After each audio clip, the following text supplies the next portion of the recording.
Hello. So I am recording a video today because I want to talk about a recent experience that I have gone through um, regarding mental health and just kind of life experiences that have led me here. And I want to be completely transparent. Um, I have I've wanted to make YouTube videos for a really long time. I've been watching YouTube since high school, and I am 31, so a couple years now. um, I do have some previous videos. Most of them are touching topic about my vertical sleeve surgery that I had back in 2018. I kind of documented some things with the journey there, and then I kind of fell off and didn't really record anything else. And over the years, it's been something that's just always on my mind. I want to record videos. What can I record? How can I record in a way that I can help people? But recently, after getting to the other side of my mental health journey, my purpose has become a lot more clear to me. And it's only become clear to me because of what I went through, overcoming it, and reconnecting and getting closer with God. And so, yes, I will speak on the fact that I am a spiritual being, and I do believe in God. So if that's not something that resonates with you, you may want to exit the video, but I encourage you to stay because I believe that the things that I've went through to bring me here today can still help somebody. I don't plan on this being like a religious type of channel or theme or anything, but I will speak to the fact that God very much so had a full front seat, driver's seat to bringing me here today where I am. So that's my disclaimer. So what I want to start off with and what I want to say, and this is for anybody out there in the world, but I'm specifically talking to women, mothers, and especially first-time moms. Number one, if you are struggling and you feel like you need help, please seek the help, okay?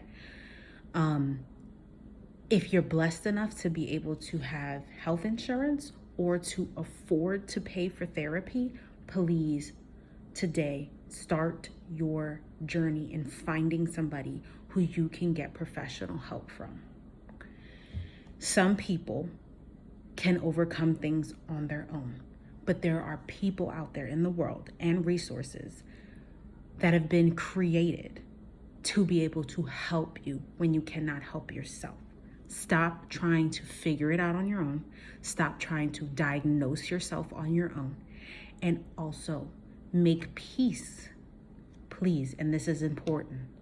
If you're at a state, a mental state where you know that you're not right, you feel off, you don't feel right, life feels dark, you feel dark, you don't feel yourself, and you really feel off, please, in your journey, make peace and consider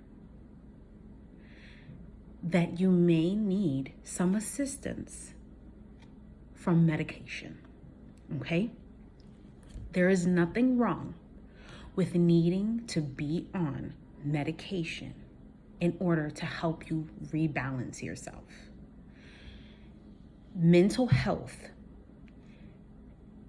has still to this day in 2025 still has such a stigma around it because it's not something that people can see is wrong with you, especially because most people that have mental health issues that aren't severe we get very, very good at masking them because we are the first ones to realize something is off.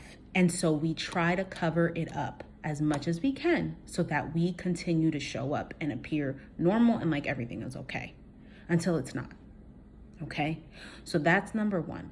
If you're feeling those feelings and they're very intense and you're off, you can't sleep at night, you're anxious all the time, you got pain in your chest because you're anxious and you're worried, you don't have the energy to do what you could before, you can't think straight, you're unhappy all the time, you're irritable, you don't want to be around your kids, and I'm not talking about just like everyday type of things. The people out there who are suffering, you know what I'm talking about. At some point in your journey, you have become totally disconnected from who you used to be. Right now, I'm speaking to the person who feels like they are completely lost, like you are a shell and you're operating in robotic mode on a daily basis. You're only doing it because you know you have to and you got to take care of these kids. But you'd be okay with not. You know what I'm saying? I'm talking to those people. You'd be okay with totally removing all your responsibility and just laying in the bed for however many days you need to. I'm talking to you. That is where you're at in your journey, especially as a mom. This is why I said I'm speaking really directly to mothers, because taking care of another human being, little human being who's vulnerable and can't take care of themselves, and you being totally dysregulated is a very scary feeling. And people who are going through it or who have gone through it, they know what I'm talking about. And even for people who don't have kids, this can happen even if you don't have kids. So when you become so dysregulated and burnt out and anxious, depressed, all of those things, it will send you down a scary path. If you reach a point where you're not able to catch it, and you know what I mean? And when you get over that hump of not doing well, it's scary. So again, if you are able to get into talk therapy, get to a psychiatrist, even preferably whichever, or maybe a combination of both, please try to do that. So that's number one. Number two, if you are able to, take time off. If you are working, if you are in a partnership in your home as parents, there's two parents in the home. If you are single, call on friends, call on family, speak with your HR department and see what options you may have as far as taking a leave of absence. And this is why I say get into therapy, because if you are truly experiencing an event, a major event, acute event that has you on that brink of where you feel like I could walk out this job right now, or you're crying every day, you're all over the place and you're trying to hold it together because you got to go to work, you may be able to take actually an official medical leave of absence. And your therapist or psychiatrist may be able to complete paperwork for you to take time off from work. You may be able to qualify for something called FMLA, Family Medical Leave of Absence, where you may not get paid for the whole time, but you could take up to 12 consecutive weeks if you needed to. Or sometimes you can get intermittent FMLA, where depending on your diagnosis, they may approve you for intermittent FMLA, where when you have acute episodes or flare-ups and you need to take a day or two off of work, it's not counted against you for you to lose your job. So there's options out there, and explore them if you can. If you can financially do it, look into benefits at your job for like short-term disability and things like that, because it can pay you a portion of your pay so that you're not getting $0 while you're out.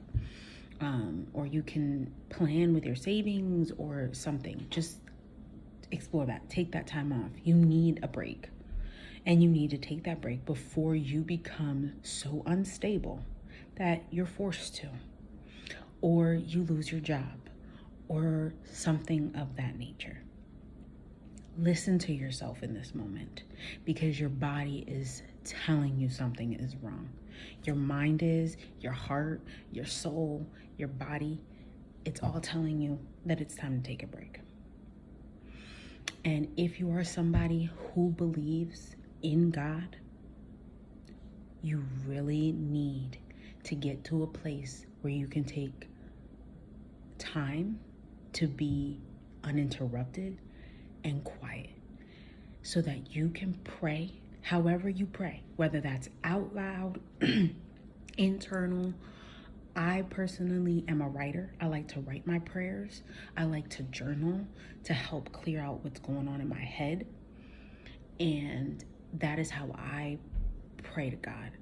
And sometimes that time looks like me waking up an hour before I need to be up so that I can have uninterrupted time and get it all out, and listen and be still and have that time.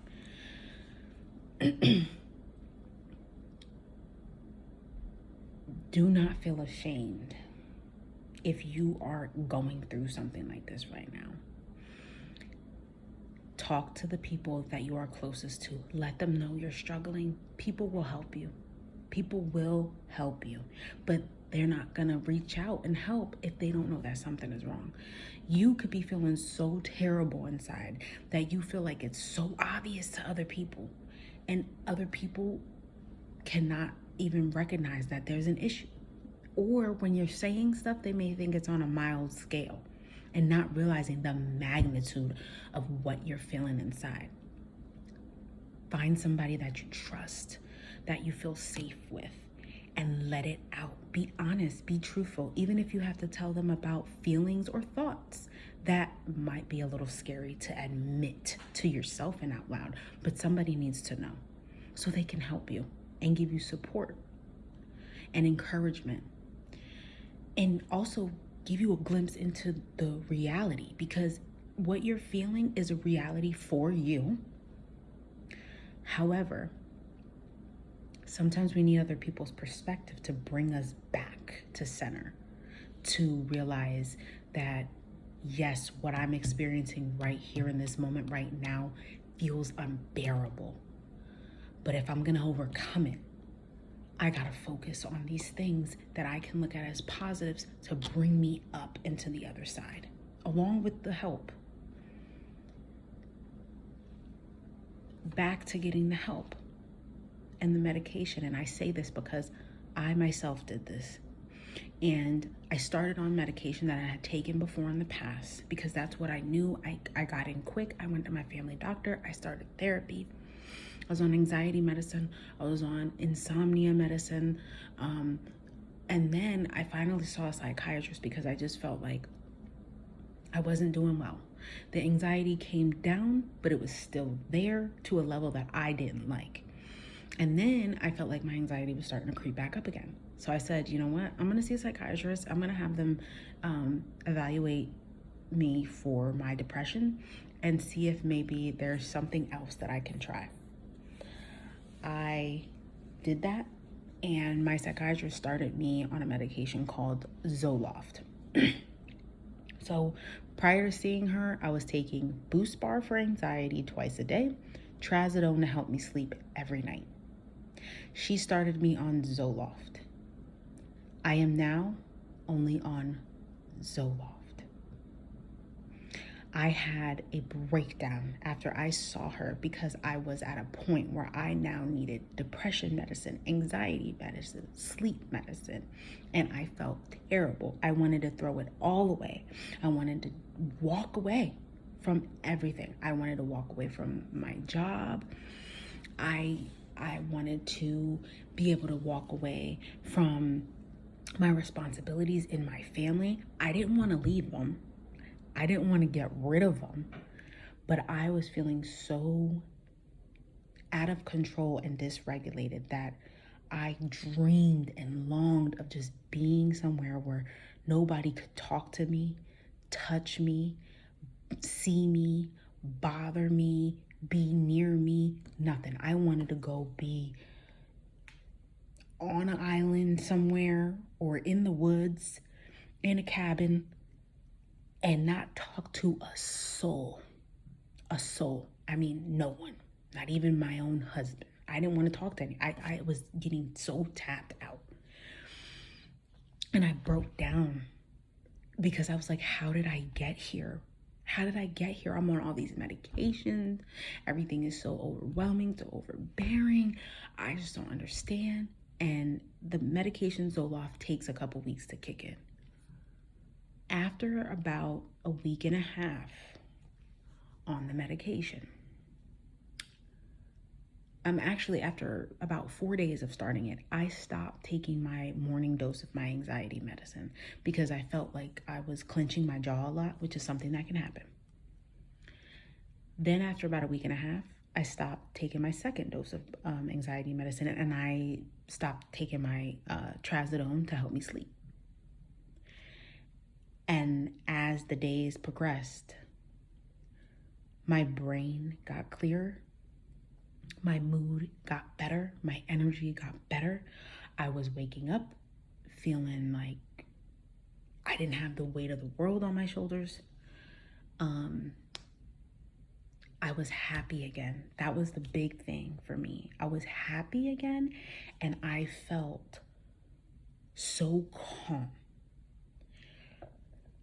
I had gotten to a point where I was so dysregulated, I couldn't stop my thoughts from, zooming up.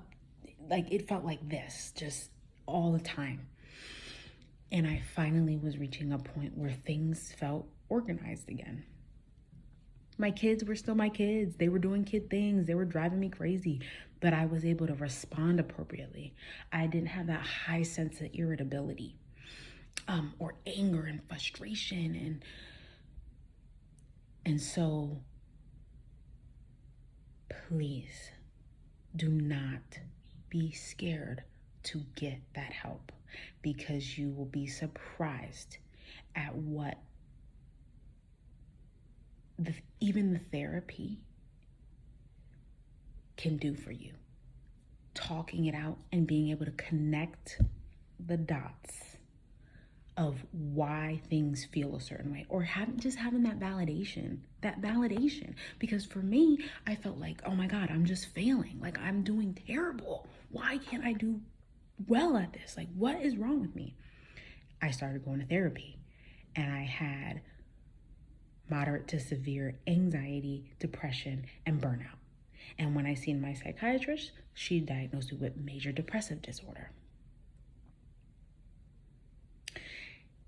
It was a lot to take in and digest, but it brought me peace to know that there was more going on than what was in my control fully. I had these things going against me, and I'm not ashamed anymore to say that I needed help. I got that help. I'm on medication. And I feel the best that I've felt in probably 4 years. My oldest is about to be 5. So, and like I said, I dealt with postpartum depression with him.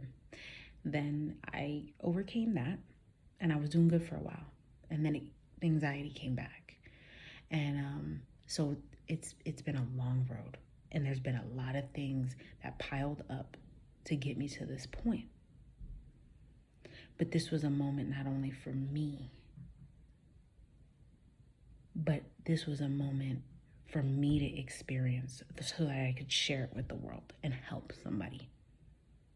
So I really hope that this video can serve as a way to encourage and give validation and support to somebody out there who's struggling.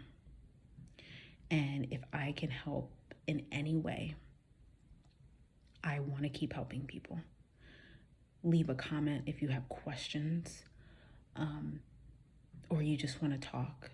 I want to help people because it's a very scary place to be in, especially when you used to function in a way that felt so productive and so on task and organized, and you feel totally dysregulated right now.